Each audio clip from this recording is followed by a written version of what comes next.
Je suis Maouloud Benkatra, je suis du syndicat national de l'éducation et de la culture, où je m'occupe des aspects relatifs à la formation, à la recherche et aux questions académiques.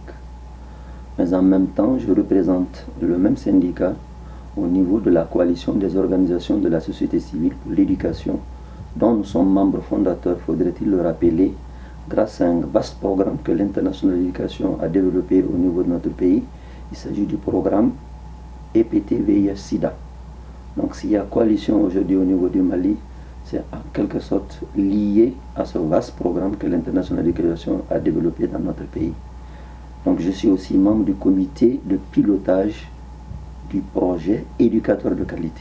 L'éducation au niveau du Mali est tributaire des programmes d'ajustement structurel. Ça veut dire que la plus grande partie du budget de l'éducation au niveau du Mali, une part importante de subventions vient des partenaires techniques et financiers, notamment de la Banque mondiale, de l'Union européenne, de tous ceux qui coopèrent au niveau international avec le Mali. Donc le pourcentage alloué par le Mali est très infime par rapport à la subvention donnée par les partenaires techniques et financiers. Donc il va se dire certainement que même si on avait des ambitions très grandes pour l'éducation, c'est des ambitions qui sont liées à l'aspect financement donné par ces partenaires techniques et financiers. Maintenant, par rapport aux enseignantes et aux enseignants dans le cadre de la formation, toujours est-il dit qu'il y a deux types de formation.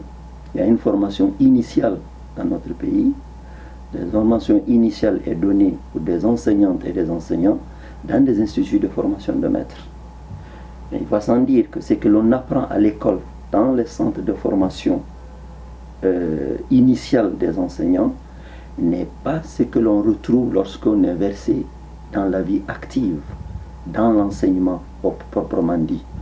Parce que là, il faut que l'État accompagne par une sorte de formation continue, qui du moins est ponctuelle. Ce n'est pas une formation continue qui se fait tout le temps, et ce n'est pas tous les enseignants qui peuvent en bénéficier faute de moyens financiers.